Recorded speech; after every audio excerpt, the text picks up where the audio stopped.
Ready అయిపోయిందండి. ఇప్పుడు stove ఆపేసుకొని దింపేసుకున్నాము. చూడండి వేడి వేడి బంగాళాదుంప ఫ్రై రెడీ అయిపోయింది కదా.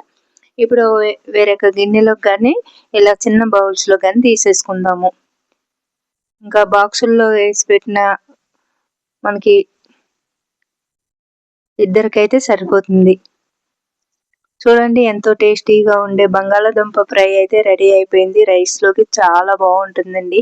ఇంకా రసం కానీ సాంబార్ కానీ పెట్టుకుని కూడా ఇది నంచుకుని తినచ్చు, లేదంటే ఉట్టినది కూడా మనకి రైస్లో కలుపుకొని కూడా తినచ్చు. చాలా టేస్టీగా ఉంటుంది. ఇది ఇలా చేసుకుంటే చాలా సింపుల్గా తయారు చేసుకునే ఈ బంగాళాదుంప ఫ్రై మీకు కూడా నచ్చింది. ఇప్పుడు దీనికి కావలసినవి చూసేద్దాము. ఒక బంగాళాదుంప, 2 ఉల్లిపాయలని పొట్టు తీసి శుభ్రంగా కడిగి ఇలా తీసుకోవాలి. 2 పచ్చిమిర్చిలను కూడా కడిగి తీసుకోవాలి. 1 రమ్మ కరివేపాకు, పోపు దినుసులకి 1 స్పూన్ జీలకర్ర, 1 స్పూన్ ఆవాలు, 1 స్పూన్ మినపప్పుని తీసుకున్నాను. అలాగే మీకు ఇష్టమైతే శనగపప్పును కూడా తీసుకోవచ్చు. ఇక్కడ వచ్చేసి ఇప్పుడు మనము ఉల్లిపాయల్ని అలాగే బంగాళాదుంపని కూడా మనం సన్నని ముక్కల కింద కట్ చేసుకుందాము. పచ్చిమిర్చిని ఇలాగ పొడుగ్గా చీరుకుని 4 ముక్కల కింద కట్ చేసుకుందాము. ఇప్పుడు ఇవన్నీ రెడీ అయిపోయినాయి చూడండి. అలాగే మీరు ఎక్కువ క్వాలిటీలో రెడీ చేసుకుంటాం అనుకుంటే ఎక్కువ మెంబర్స్కి కావాలనుకుంటే ఎక్కువ కట్ చేసుకోండి. ఇలాగా నేను 2 మెంబర్స్కి సరిపోయే ఫ్రైని అయితే ఇప్పుడు రెడీ చేస్తున్నాను కాబట్టి ఇలా తీసుకున్నాను. ఇప్పుడు తయారు చేసే విధానాన్ని చూసేద్దాం. ముందుగా ఒక కడాయిని స్టవ్ పై పెట్టి స్టవ్ ఆన్ చేసుకోవాలి. ఒక 4 టేబుల్ స్పూన్లు నూనె వేసుకోవాలి కడాయిలోని. నూనె వీటెక్కిన తర్వాత పచ్చిమిర్చిని, కరివేపాకుని వేసి ఇలాగా సన్నని మంట మీద ఇలా వేయించుకోవాలి. కాస్త కలర్ చేంజ్ అయిన తర్వాత పోపు దినుసులుగా ఆవాలు, జీలకర్ర, మినపప్పు 1 స్పూన్ తీసుకున్నాం కదా, ఇవి వేసుకుని వేయించుకోవాలి దోరగా. అలాగే మీకు శనగపప్పు ఇష్టం ఉంటే శనగపప్పును కూడా 1 స్పూన్ వేసుకుంటే తినేటప్పుడు కరకరలాడుతూ ఉంటుంది. మరి ఇష్టం లేని వాళ్ళు స్కిప్ చేయొచ్చు. ఇప్పుడు ఇవి కాస్త దోరగా వేగిన తర్వాత ఉల్లిపాయ ముక్కలని వేసుకోవాలి. ఉల్లిపాయ ముక్కలు అనేది ఇలా సన్నగా కట్ చేసుకోవడం వల్ల మనకి ఫ్రైలోకి చాలా తొందరగా ఫ్రై అవుతాయి. అలాగే టేస్ట్ కూడా బాగుంటుంది. మరి ఎక్కువ వేసుకున్న ఈ ఫ్రైకి తీపిదనం వచ్చేస్తుంది కాబట్టి ఇలా సరిపడా వేసుకోండి. ఒక బంగాళాదుంపకి 2 ఉల్లిపాయలు మీడియం సైజు సరిపోతాయి. అలాగే ఇక్కడ మీ ఇంట్లో ఎక్కువ మెంబర్స్ ఉంటే ఎక్కువ 4 కానీ 2 కానీ బంగాళాదుంపలు చిన్న సైజు అయితే ఒక 4 తీసుకోండి. పెద్ద సైజు అయితే 2 తీసుకోండి. ఒక నలుగురు ఉంటే. ఇక్కడ ఇద్దరికి సరిపోయే కర్రీని అయితే నేను రెడీ చేస్తున్నాను కాబట్టి ఫ్రైని 1 మాత్రమే తీసుకున్నాను. ఇది పెద్ద సైజు ఉన్న బంగాళాదుంప కాబట్టి 1 తీసుకున్నాను. ఇద్దరికి సరిపడా ఫ్రై అయితే అవుతుంది. ఇలాగా చూడండి అంతా కలిసేటట్టు ఈక్వల్గా కలుపుకుంటూ సన్నని మంట మీద దోరగా వేయించుకుందాము. మరీ ఎక్కువ గోల్డ్ కలర్ వచ్చేటంత వరకు ఫ్రై కాకుండా ఇక్కడ చూపిస్తున్న విధంగా ఇలాగా ఆయిల్ పైకి తేలితే సరిపోతుంది. ఇప్పుడు మనము సన్నగా కట్ చేసుకున్న బంగాళాదుంప ముక్కలను కూడా వేసుకుందాము. ఇలా సన్నగా కట్ చేసుకోవడం వల్ల మనకి తొందరగా ఫ్రై అవుతాయి బంగాళాదుంప ముక్కలు అనేది. అలాగే ఉల్లిపాయ ముక్కలు కూడా మనకి మరీ ఎక్కువ వేపకుండా ఇలాగా కాస్త మగ్గేటంత వరకు వేయించుకున్నాం కదా. ఇప్పుడు ఈ 2 ఈక్వల్గా ఫ్రై అయిపోతాయి. బంగాళాదుంపతో పాటు ఉల్లిపాయ ముక్కలు కూడా ఫ్రై అయిపోతాయి. ఇప్పుడు దీంట్లోకి బాగా కలుపుకున్న తర్వాత 1/2 స్పూన్ పసుపు వేసుకోవాలి. ఇక్కడ చూపిస్తున్న విధంగా.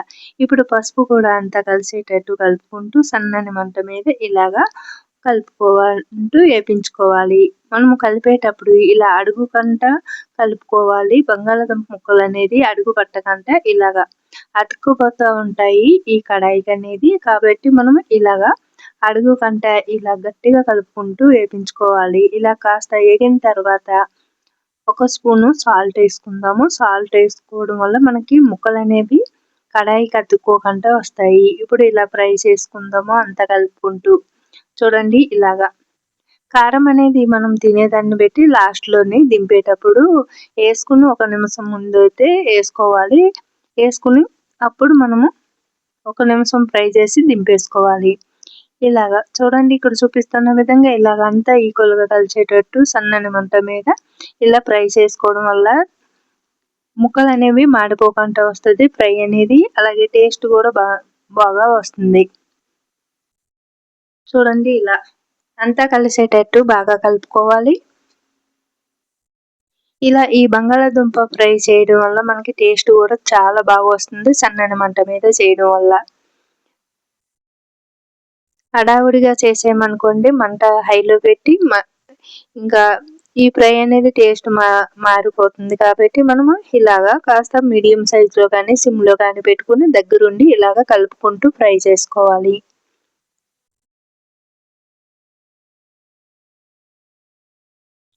ఇలా అంతా ఈక్వల్‌గా అడుగు పట్టకంట, అడుగుకంట కలుపుకుంటూ ఫ్రై చేయాలి. చూడండి ఆల్మోస్ట్ దగ్గరకంట అయిపోయింది కదా! ఫ్రై అయిపోయింది. ఇంకా మీకు డౌట్ ఉంటే ఒక ముక్క తీసి మెదిపి చూడండి.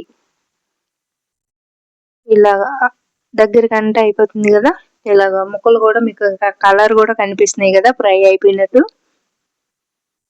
ఇలాగ అంతా బాగా కలిసేటట్టు కలుపుకొని ఇప్పుడు మనకి ఆల్మోస్ట్ ఎగిపోయింది. ఇప్పుడు ఒక స్పూన్ కారం వేసుకుందాము. కారం అనేది సాల్ట్ అనేది మీరు తినేదాన్ని బట్టి వేసుకోండి. ఇలా కారం వేసుకున్నాక ఇంకా ఎక్కువ సేపు ఉండవలసిన అవసరం లేదు. ఈ కారం అంతా కలిసేటట్టు కలుపుకొని ఇలాగా కారం అంతా బాగా కలిసేటట్టు కలుపుకొని 1 నిమిషం తర్వాత మనం స్టవ్ ఆపేసుకుందాము. ఇక్కడ చూపిస్తున్న విధంగా ఇలాగా. ఇప్పుడు మనకి సాల్ట్ సరిపోకపోతే కాస్త వేసుకోండి.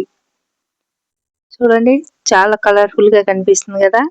టేస్ట్ కూడా చాలా బాగుంటుందండి. ఇలా చేసినాక మనం మీకు చూపిస్తాను. ఒక బౌల్స్‌లో కానీ లేదా ఇలాగే ఉంచేసుకుని కానీ దింపేసుకుని కానీ చేసుకోవచ్చు ఇది. ఇలాగా దీంతోటి వడ్డించుకోవడం ఇష్టం లేకపోతే ఒక బౌల్స్‌లోకి తీసుకోండి. చాలా టేస్టీగా ఉంటుందండి ఇలా చేస్తేనే. ఇక పిల్లలు కానీ పెద్దలు కానీ చాలా ఇష్టంగా తింటారు ఇలా చేసి పెడితే. చూడండి చూస్తుంటేనే చాలా కలర్ఫుల్‌గా కనిపిస్తుంది కదా! మంచి వాసనతో చాలా టేస్టీగా ఉండే బంగాళాదుంప ఫ్రై రెడీ అయిపోయిందండి. ఇప్పుడు స్టవ్ ఆపేసుకొని దింపేసుకున్నాము. చూడండి వేడి వేడి బంగాళాదుంప ఫ్రై రెడీ అయిపోయింది కదా! ఇప్పుడు వేరొక గిన్నెలోకి కానీ ఇలా చిన్న బౌల్స్‌లో కానీ తీసేసుకుందాము. ఇంకా బాక్సుల్లో వేసి పెట్టిన మనకి ఇద్దరికైతే సరిపోతుంది. చూడండి ఎంతో టేస్టీగా ఉండే బంగాళాదుంప ఫ్రై అయితే రెడీ అయిపోయింది. రైస్‌లోకి చాలా బాగుంటుందండి. ఇంకా రసం కానీ సాంబార్ కానీ పెట్టుకుని కూడా ఇది నంచుకొని తినొచ్చు. లేదంటే ఉట్టినే కూడా మనకి రైస్‌లో కలుపుకొని కూడా తినొచ్చు. చాలా టేస్టీగా ఉంటుంది ఇది ఇలా చేసుకుంటే. చాలా సింపుల్‌గా తయారు చేసుకునే ఈ బంగాళాదుంప ఫ్రై మీకు కూడా నచ్చితే లైక్ చేయండి, షేర్ చేయండి, మన ఛానల్‌ని సబ్స్క్రైబ్ చేసుకోండి.